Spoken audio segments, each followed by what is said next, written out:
Next, to remove the feed shaft, there's two screws, one at the rear and one in the front here. Okay.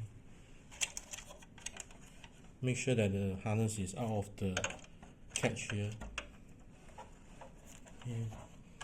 Proceed to unscrew.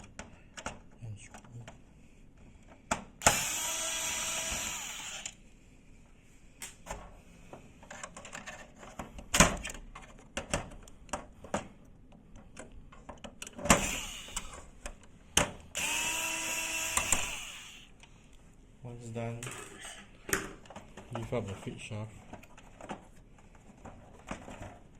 from its position, slide slightly outwards to clear this plastic part,